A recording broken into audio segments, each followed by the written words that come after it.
Hello, my Aloha tribe, and welcome to the Aloha Perspective, where you get a little bit of something and a whole lot of everything. Happy Wednesday. It is hump day. I'm back, but just be a little patient with me because I'm not fully mentally back. But anyways, and I don't mean that in a bad way, just, sometimes I go through these cycles. Having a dinged up mental health is definitely not for the faint of heart, but you know what? We get through and we figure it out and it all works. There we go. And it all works out in the end. So every so often I just cycle through these things, and sometimes it's triggered, sometimes it's not. And it might be triggered. I just don't realize it. So anyways, I thank everybody for their patience, and also I want to thank everybody for the kind words when I posted that I was taking a little time off. So yeah, I want to thank everybody for the kind and positive words, and for those that yeah, there were some really great messages, and it was really, really sweet and not expected. I usually put it on Facebook that I'm not going to be on, and a lot of people that know me just replied to it. So thank you, and I appreciate it. Good morning, Muddy. How are you?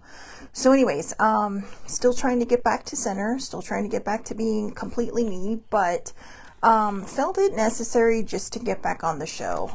We'll see how it goes today, and that will determine if we have it tomorrow. So, or if we'll wait till Monday. But right now, I'm thinking that we're gonna have it tomorrow. So, because I'll have Friday, Saturday, and Sunday to just kind of recombobulate. Let's make up a new word: recombobulate. So, anyway, all right. Self-Care Wednesday. So, this is from simply_anxious this is what I said. Just please be patient with my brain today. On Instagram, the healers that cost nothing but give you everything. So this is our Self-Care Wednesday. The healers that cost nothing but give you everything. And again, that's from Instagram account simply_anxious. So breath. And now they go through each one of these, and then they give a little bit of an explanation at the bottom. So we'll get to that, okay?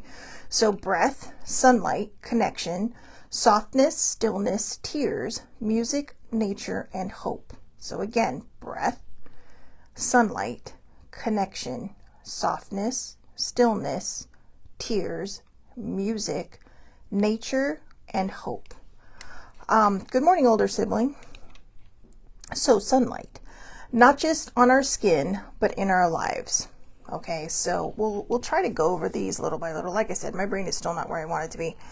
But yeah, I mean, when we say sunlight, definitely on our skin, vitamin D is a good thing to have.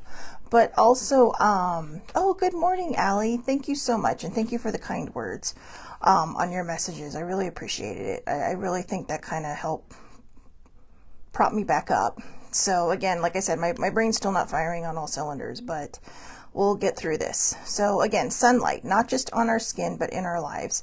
It's good to have sunshine in our lives. It's good to have supportive people. It's good to have, just especially when you're in a stressful situation and, everything feels like it's going in every direction. Again, the ha breathing can help. So remember, it's 7 in to your count. Remember, it's 7 on your count. So it could be fast, it could be slow, as long as it's up to 7. 7 in, 7 hold, 7 out, 7 hold. That's one set. And then start over. Preferably 7 times, but, as many as you might have time for. So when we say sunlight, not just on our skin, but in our lives, yes, we, align ourselves with positive, sunshiny people, right? I'm surrounded by positive, sunshiny people, and I'm very grateful for that, because sometimes I really think it helps me get back to center a lot faster. And I mean, life happens, right? Life is always going to happen around us. It's just a matter of how we face it and how we balance with it. And I haven't been very good at that lately, and I've been trying, but it does get a little overwhelming. So definitely sunshine. And even if it's just the regular sunshine, not just sunshiny people, it's good to get out in the sunlight if you can. I mean, I know there are some people who are a little bit allergic to the sun, so not always helpful. But yeah, just try to get in some sun rays, okay? Because I know how important and helpful that can be, especially for mental health. They actually have a, there is actually a mental term for people who go through, proper winters. When I say proper winters, I mean, I live in Southern California. We don't really have a proper winter. It's something. I mean, it's winter to us or most people here, but it's not snow. I mean, we get that in the mountains, but I mean, down here on sea level, it's just kind of like, oh, it's like a glorified fall. So anyways, but you can get a lot of clouds. You can get a lot of, just a lot of weather, right? And so they have this thing called SAD, seasonal affective disorder. So again, SAD, seasonal affective disorder. They do sell sun lamps. Now, I know they're probably not that, I don't know how much they cost. I inherited mine, but I know I inherited it for the office because I had no window. I had to use everybody else's window to get window. So I did inherit that, and it was very helpful. You just kind of sit it on your desk. It doesn't work for everybody. So if you can, even if the sun's just peeking out for a moment, run outside and get a little bit of that vitamin D. All right. So breath. Breath is the next one. When everything feels too much, it brings us back to calm. Oh, I'm sorry, Sammy. Sammy's dreading winter. Yeah, I'm not gonna lie. I mean, it does get pretty cloudy. It's cloudy today. I mean, very overcasty today. But because we don't get it very often, I actually enjoy these days. So I don't want to say that I'm weird because, I actually get tired of seeing the sun all the time. So, but I'm grateful. So, but breath, when everything feels too much, it brings us to calm. So I'm going to use Sammy as an example on this one. I mean, not that, she needs to breathe to be calm. A couple weeks ago, I did a show on, I did like a whole week of Hawaiian stuff. And I was really excited because it really kind of brought me back to my roots. And, it's hard when I grew up around the culture, but I wasn't really immersed in the culture because I grew up in Southern California, which has a lot of Hawaiians here. Not quite like Nevada now, that they call the ninth island, but so it was just like, like family events or clubs that my parents belonged to, like the Hawaiian Club and stuff. But it was just very momentary things as opposed to living somewhere and living it every day. So it gets a little, so it was very, I don't know, for me, it was very, very good. And it was nice to get into my roots and back to my roots. But we talked about ha breathing, just ha, like ha, HA breathing. And ha breathing is what I just mentioned. 7 in, hold for 7, 7 out, hold for 7. And that's one set. And then you're supposed to do a set of 7. And, when you're trying to calm down during the day, I can see how you may not be able to do 7, but if you have time in the morning or make time in the morning, do the ha breathing and then do it before bed. Do it in the morning when you wake up, before you get out of bed, and do it at night before you go, when you're in bed and going to sleep, because this can really help kind of calm everything down because you're just kind of recentering and refocusing. So it's either to help you get ready for the day or to help you kind of let the day go.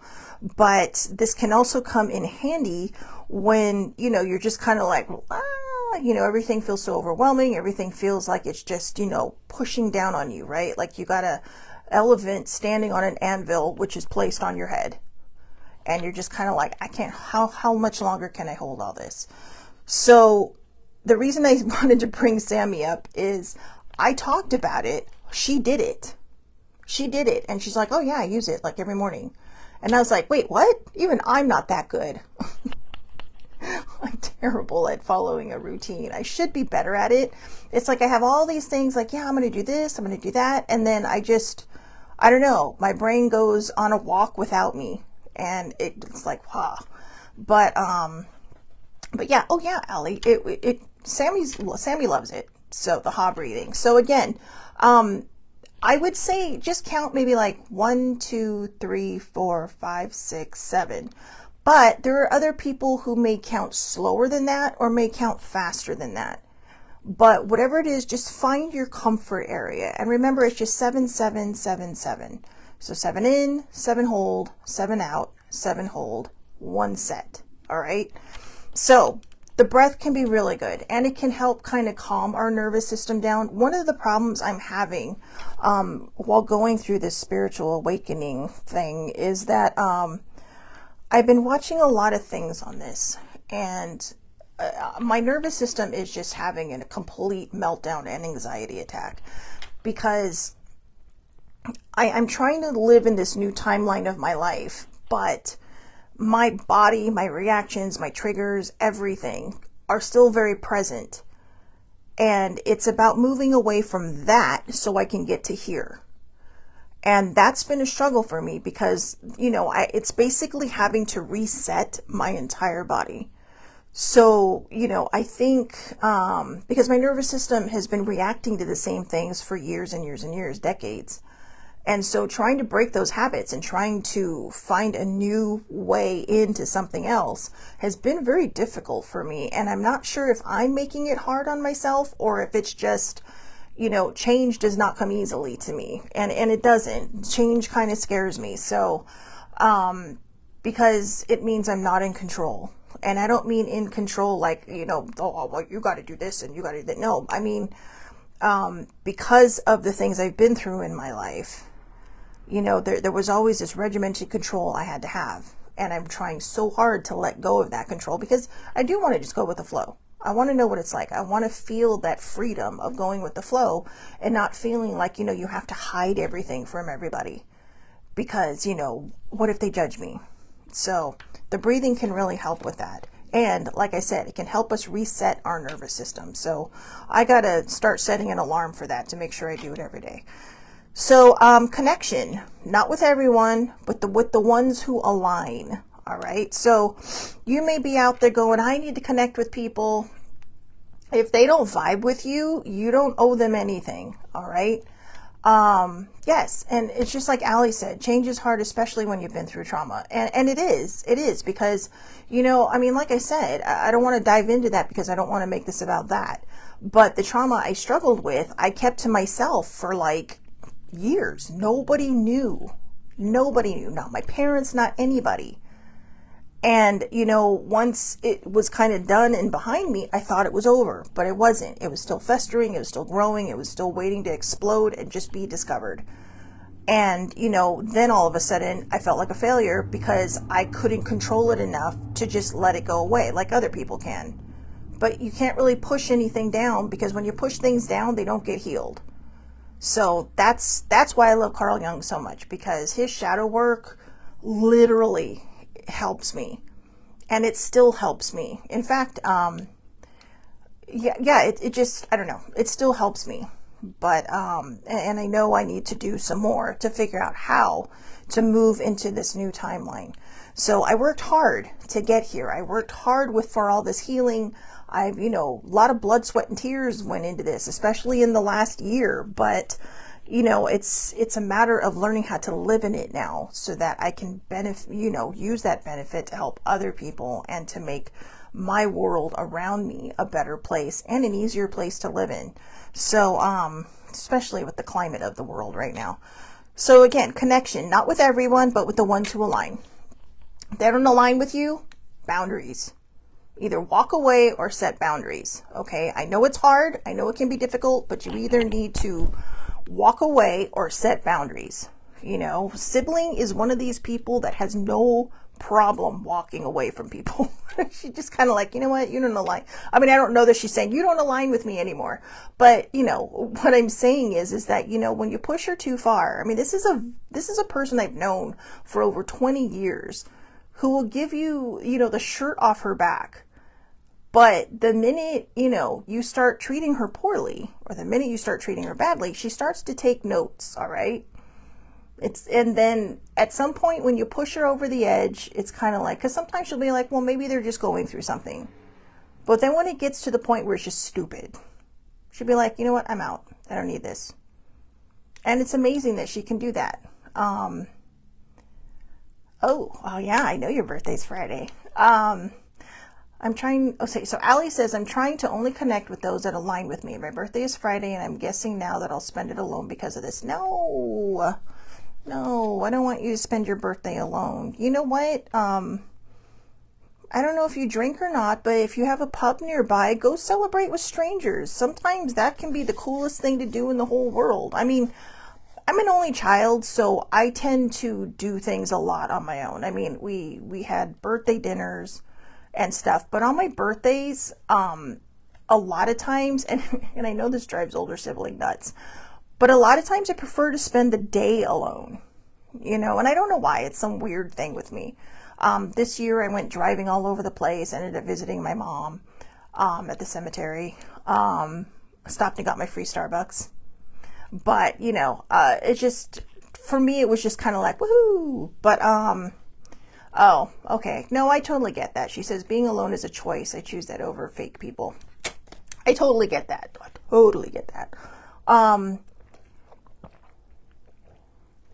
Then you know what? Make it the best birthday with just yourself. Maybe, you know, get some food you wouldn't normally eat. Your favorite movies or your favorite TV shows, and just enjoy yourself. I did see on Facebook, though, that your birthday was coming up, so I'm excited. I'm excited. Allie and I are very similar in age, so, you know, I don't get a lot of that. So it's kind of exciting, but to have someone my age. But I mean, no offense to my lovelies that are also popping on here. I love you all. It's just weird because I don't normally find people my age. But when I meet them, they're either several years younger or several years older. So to have someone just a few months older than me is kind of like, ooh. And not just a few months older than me, to the day, okay? Because she's a 10 baby, I'm a 10 baby. So, so let's see, November, December, January, 3 months. 3 months. So anyways, yeah, so there we go for connection. Gentleness. Oh, so gentleness with your past, your... What? I can't read my own writing. Your past, yourself, and your... The hell was I trying to write here? Good Lord, Shelley Marie. I can tell you what I think it looks like, but... Oh, your pace. It just made no sense. Your pace. Okay. So your past, your pace, and yourself. I don't get that, your pace. How about your peace? We'll just make it your peace because that makes no sense to me. We'll just make it your peace and yourself. All right. That feels better. I don't know if it's right or not, or if I'm just stupid and couldn't write it right. But gentleness with your past, your peace, and your present, and yourself. And it did not say present. It didn't even look close to that, but we're going to add that. All right. So with your past, your peace and present, and yourself. What more can I say on that? Right? I mean, it's pretty straightforward. Your past, be gentle with your past, because here's the thing. No matter how much we look at it, and no matter how much it might make us feel bad, and no matter how much we think, well, I should have done this or I should have done that, we don't have time machines, so we can't go back and change it.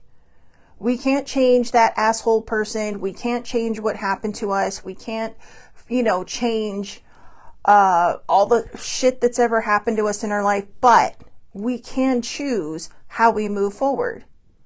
How we move forward in our peace.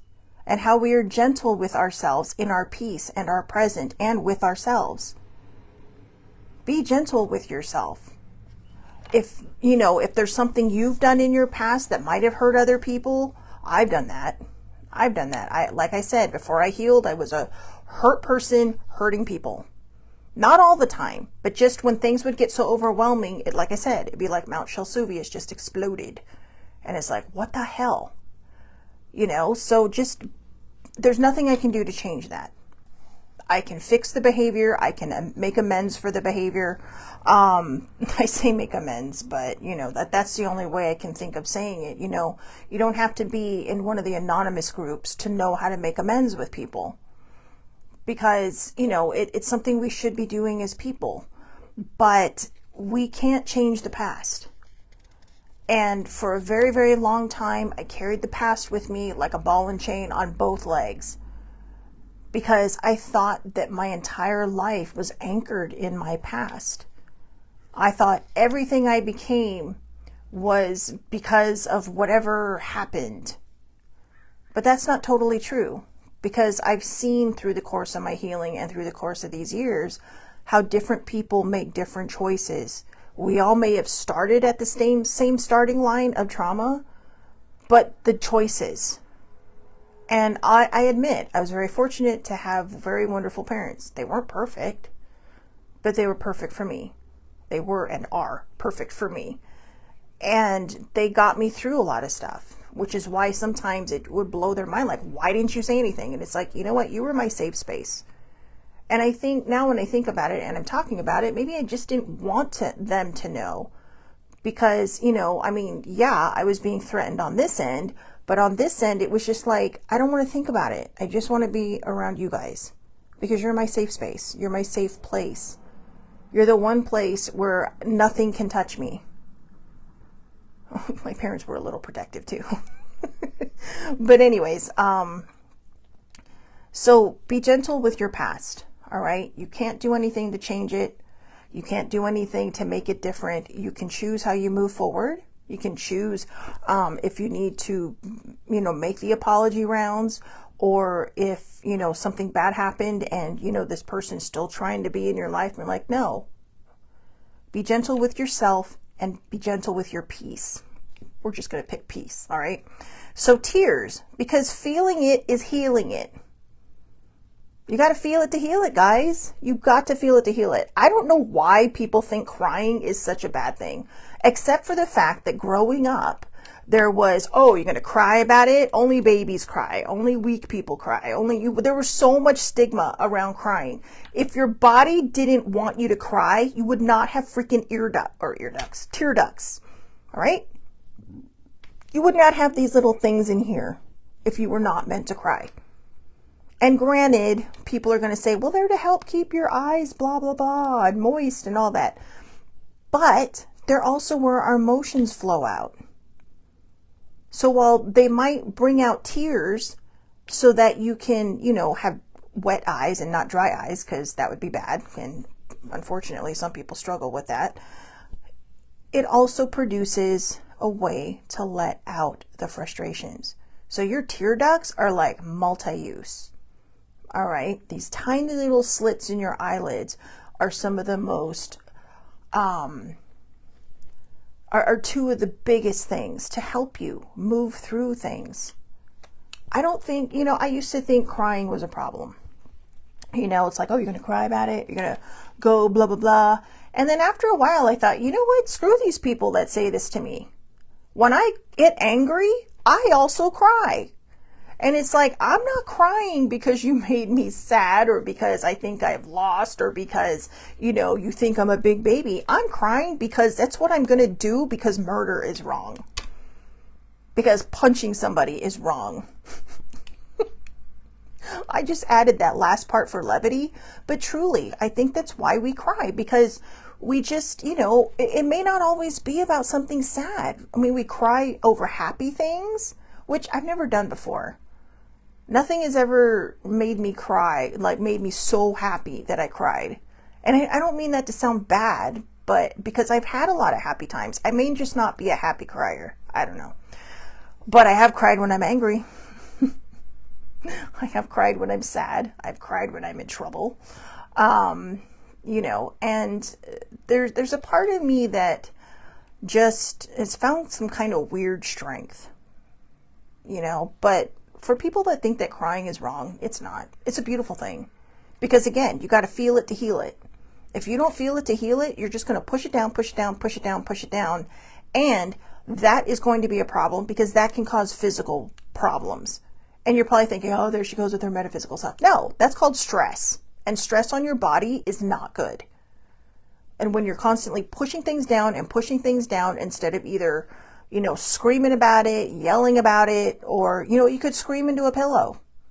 You could yell about it to the walls, or, or something. And you can just vent. And that can be very helpful. That can help get it up and out of us. So, a lot of times when you might think people are being, a little in your face, but they're hitting you with some truth, it's because they don't want to hold it in. Now, I'm sure there's a nicer way to do it, because I'm still trying to figure that one out. I'm still trying to figure out that balance. I haven't figured that out yet, but I'm getting there. So remember, tears help heal. All right. You got to feel it to heal it. So stillness, where clarity rises and chaos softens. You can make that with the breathing, right? Stillness and breath should go together. Stillness and breath. So where clarity rises and chaos softens. I don't think I need to say more on that. Stillness is a very big thing, and it could be a meditative thing. You know, if you're not sure how to meditate or you struggle with meditating, just go to YouTube. I had a whole, I think it was 28 days of different kind of meditations by this one girl. I wish I could remember her name, because this is years ago, but it really helped me figure out how to meditate. And it helped me figure out which was the best way for me to meditate. But I mean, when I watched this, I'm like, I had no idea there were this many ways to meditate. But meditating could also be just sitting in a quiet room and being still and not thinking about anything, just kind of putting yourself in a bubble for just a few minutes and allowing the world to just drift away for a second. It doesn't mean you're being irresponsible. What it means is that you are trying to find the clarity to figure out how to rise. Because a lot of times I think some of us, we get so overwhelmed with things that we forget. And then we start running ourselves in circles unnecessarily and just kind of like, you know, to the point where you just feel like your head is going to explode because it's too much. It's too much. So just to figure out what it is that you need to do. And you know, find that clarity, find that stillness. And if you need to figure out how to get into that quiet mind and that stillness, do the ha breathing. Okay, the ha breathing is amazing. All right. So music, the kind that touches deeply and soothes, that can also be part of your stillness. Yep, that can also be part of your stillness. I love music. I love all kinds of music. There are some music genres I don't care for, but for the most part, I love all kinds of music. Sunday, I had the opportunity, my dad bought tickets. I think he thought that because a couple years back, there was just a big misunderstanding. So a couple years back, I had the opportunity and then didn't have the opportunity to see Hans Zimmer live. And Hans Zimmer is one of my favorite soundtrack composers, next to John Williams and James Horner. And unfortunately, you can see 2 of the 3 in concert. And one of them has since passed away. But, and no, not John Williams. That man's going to live forever. He can never die. Him and Hans Zimmer have to live forever. All right. But it was the world of Hans Zimmer, and it was just so much fun, because even though he wasn't there, which was kind of a bummer, but you know, after the first 5 notes of the first song they play, you're just like, yeah, whatever. So just kind of getting into it, and just kind of it was when you can feel it in your chest, because the music is just so powerful, you know. And music helps me write too, whether it's journaling or writing my stories. But music is very powerful. I remember we were having dinner, because it was my cousin, our nephew, and older sibling. And we were having dinner, and I was like, oh yeah, I said, that kind of stuff puts me to sleep. And he's like, Auntie, you can sleep to that? I'm like, dude, when I was in a bad place, it's like I put on Guns N' Roses and just knock right out. So I think it's just something in there. Maybe it's the drum beats or whatever, because I always tend to focus on the drum beats right before I fall asleep, and then I'm just out. But whatever it is, music soothes me and it calms me. And you know, there are natural tones too out there. I would advise looking up tones. Okay. My favorite one right now is 174 Hertz. And you can find those that it'll just say natural tone on YouTube, and it's just a sound. It's just a sound. I love sounds. But it's just a sound. And, you know, these do have physical benefits as well. And a lot of people may say that's hooey, but everything comes from the brain, and your brain runs on different sounds and different vibrations and different energies. So, you know, we talk about biology all the time, but we don't talk about the electricity that runs through us. So, in fact, my electricity has been so wild today, I keep turning off my watch. Damn it. So, you know what that means. We're going analog today. I have to wear a watch or I feel naked. So, you know, I wanted to wear my Apple Watch today so I could get my steps, but we'll go with goofy. Sorry, this is what I mean. My brain, squirrel. But anyways, so music, the kind that touches deeply and soothes. And that can be any kind of music, all right? Some people might say, well, I'll put on meditative music and just be absolutely agitated by it. But then they'll put on like Pantera and fall asleep. So, you know, I mean, you know, or put on like, oh God, I can't even think. Oh God, I can't even think of who they are right now. The Sex Pistols and fall asleep, you know, punk, hard metal, or, you know, like, what is it? Death metal? Is that what they call it? I don't know. Sometimes I trust me, I have death metal in my in a mood playlist. I don't really get it though, because I can't really understand it, but it's the music, not necessarily the singing sometimes, but the music just kind of like, you know. So anyway, moving on. Nature, the original medicine, a reminder that life softens when we slow down. So again, nature, stillness, and breathing. They all seem to kind of go together. You don't have to put them together, but when they're together as a whole, it's the trilogy, right? The power of three: nature, stillness, and breath. But nature, the original medicine, a reminder that life softens when we slow down. And that's why you had stillness, because clarity rises and chaos softens. So, you know, we're talking about life softening when we slow down. And, you know, nature can be your backyard. All right. Nature can be, my dad has a park down from his house, a couple streets down. I mean, he lives in a big condo complex, but it's right across from the pool, which is being worked on. But anyways, and at my house, it's literally you walk out the gate and poof. I mean, we do have a common area, but it's just nature. And if you've seen any of my Instagram posts or my Facebook posts, sometimes it just looks so pretty. I just take a picture, and I don't know how many pictures I have of the walkway up between all the houses, but it's just so nice. But yeah, just get out in nature, you know, go hug a tree, tap a tree, just put your hand on a tree, or, you know, take your shoes off and just walk around in the grass. You know, I mean, all these things can just help us connect to the earth. And, you know, I know there's people out there that'd be like, oh God, she's like a flower child hippie, whatever. It's like, no, it's nature. It literally says it right here. The original medicine. Go back to Eastern medicine. Go back decades, centuries to Eastern medicine. And the Chinese and all their herbs. The Asians and their herbs. Mostly the Chinese, because the Chinese are the ones that I have learned a lot of herbology from. I mean, they make books and stuff now, right? But before it became before being metaphysical became a little more acceptable, it was harder to find stuff. But I've been to an herbologist, I've been to an acupuncturist, and they helped me with my concussion, and it was amazing.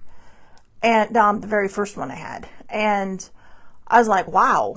You know, and I mean, this is like 30 years ago. So I'm just kind of like, you know, it's just always been something that's been on my radar.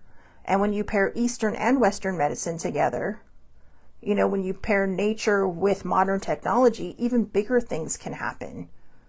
But it's just a lot of people don't trust it, and they should, because it's been around a lot longer than modern technology.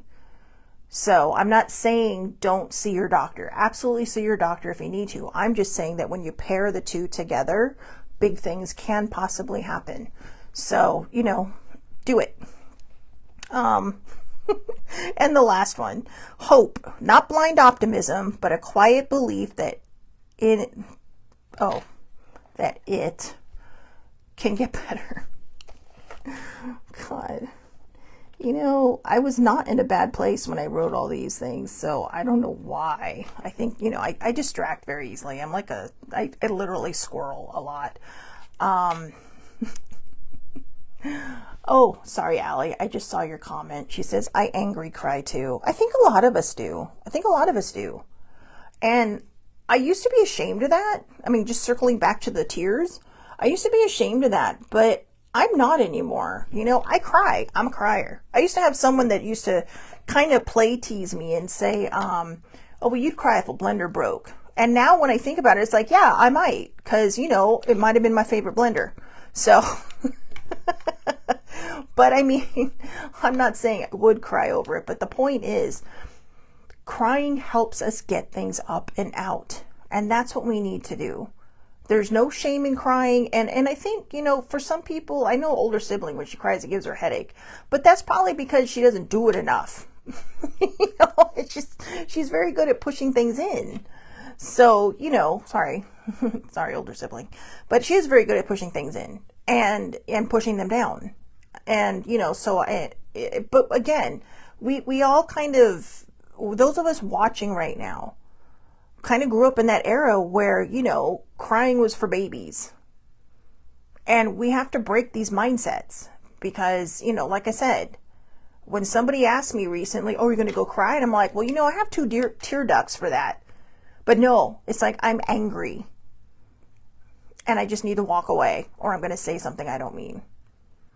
And then I get so frustrated, just kind of like the tears just kind of like, you know.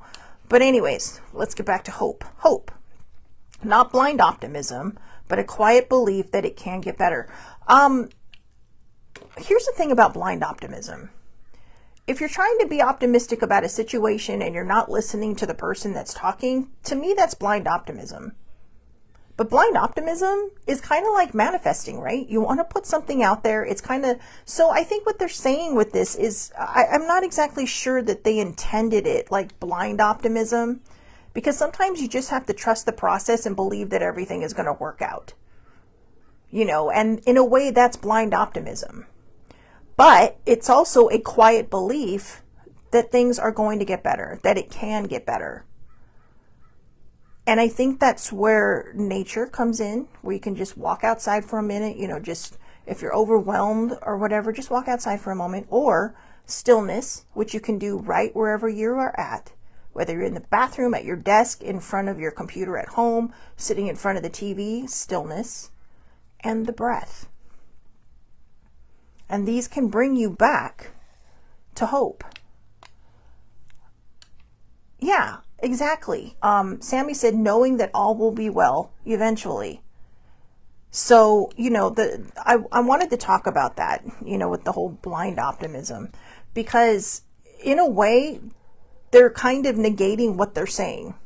A quiet belief that it can get better is basically blind optimism.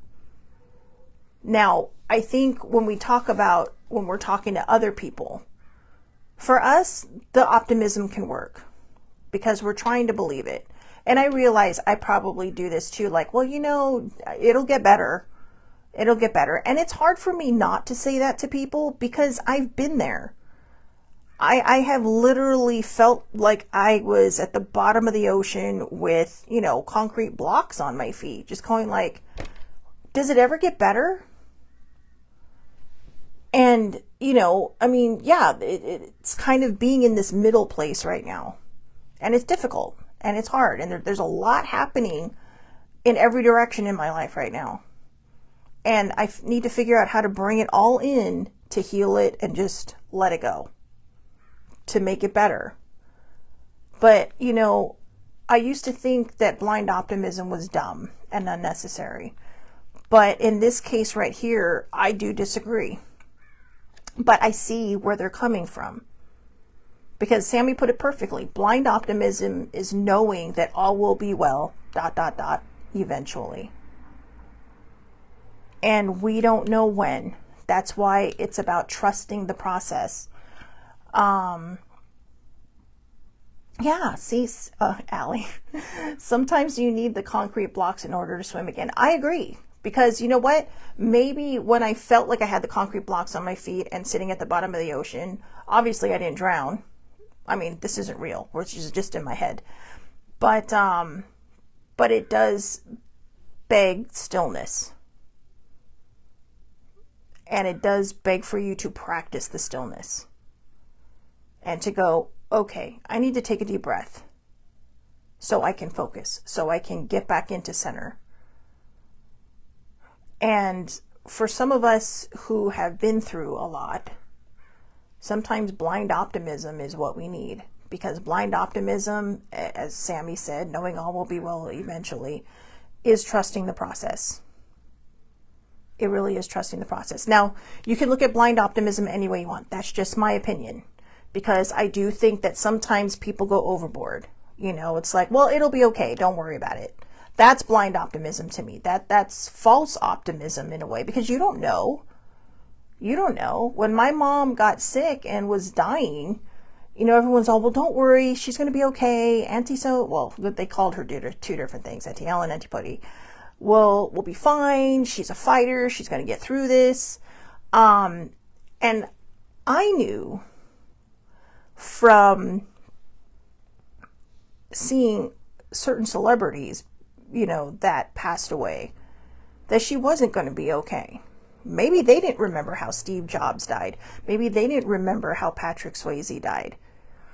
But, you know, when you hear about it, and they were only stage 3, I think, to start of pancreatic cancer. My mom was stage 4, which is anything after 2 is basically going to be terminal.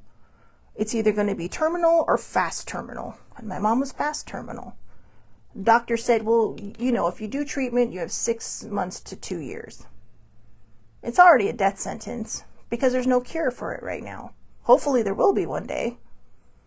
But people will be like, she'll be fine. It's like, on what planet are you living? Because as optimistic as I can be, it's not happening. It's not happening. Whether it was 6 months or 2 years. We had her for 4. From the time she was diagnosed to the time she passed, it was about 4 months. But, you know, I tried to have blind optimism. To me, that was blind optimism. Just not wanting to face reality. You know, sometimes we have to, it's like Allie just said, sometimes you need the concrete blocks to learn how to swim again. And that's exactly it. It's telling us, what do we have to do to move through this so that we can focus and pay attention on what we need to focus and pay attention on to help make it better, to fix it. You know, it does teach you how to learn how to swim again. And thank you, because I never thought of it that way. And Sammy just said, exactly. You need the heaviness to recognize when you feel free and light again. Yeah. Oh, I guess they're talking about the concrete blocks. I'm glad I said that. I don't know where it came from. It just popped out of my head. But I'm glad, because we got a lot of good advice on there. You know, it's creating a stillness that you have been unable to give to yourself. You know, it's creating this, you know, it's basically forcing you to face everything, whether you're ready to or not. Because to be honest with you, you're never ready to face whatever it is you have to face. And that's why we're always trying to run away from it, right? But it's never going to stop chasing you until you stop and turn around and go, all right. You know, and I've done that. And, you know, excuse my language, but this is exactly what I said when I got tired of running and running and running from everything that I felt was chasing me. I'm like, all right, motherfucker, let's do this. Let's do this. Literally, it's in my journal. All right, motherfucker, let's do this. And I gave it a name. Not the best name in the world, but that's how I felt about it. And once I realized that I could face it instead of running away from it, I felt very empowered. So, and that gave me hope. And I think what I need to do in order to move on is to stop trying to live in this old timeline and just allow myself to first exist in this new timeline and then, first exist in this new timeline and then live in this new timeline. So, Sammy says, I think some people just don't know what to say, so they use the blind optimism. They shouldn't, but there it is. You know what? I agree. How many of us really know what to say? I mean, I wasn't mad at them for saying it, but I just wanted to tell them, look, I know you're trying to be nice, but she's going to die. And it wasn't about being pessimistic. It was reality. It was straight reality. And the downward spiral was awful because my mom was very energetic. My mom was, I mean, she was retired for 6 years and did more stuff in 6 years than people do in their entire lifetime. She lived those 6 years. of retirement, you know, and I'm proud of her for doing that. But unfortunately, her, you know, time got cut short. And was it fair? I don't think it was fair. But I mean, anybody dying ever fair? When we love them and we care about them, and, you know, but as terrible as it sounds, and as much as people sometimes hate this phrase, it is what it is. I can't change the past.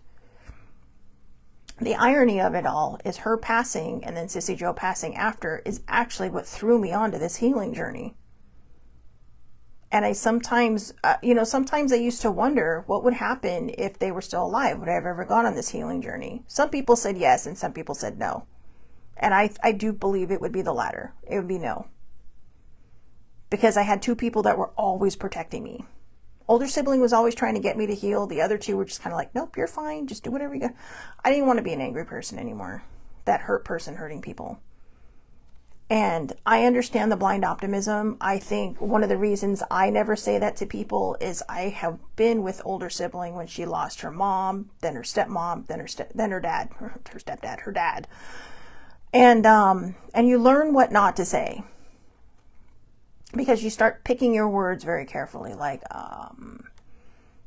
sometimes just not saying anything. It's like, do you just want me to sit with you and hold space with you? And we know these terms now. We didn't have these terms 20 something years ago, but we have them now, and we know how to use them. You know, sometimes I just tell people, I wish I had the words to make you feel better, but I don't. You know, but I usually follow it up with, you're never going to get over it, but you're going to learn how to live with it.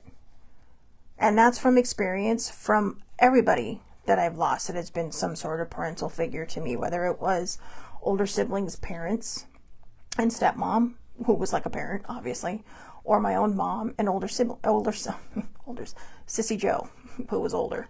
So, you have people that always want to protect you, and we have people that we always want to protect. And that's where hope comes from. That's how we help people through. We give them hope. We can't change what's going to happen in the future. We can't change what's going to happen in the past, or what happened in the past. But we can help people live in the present moment.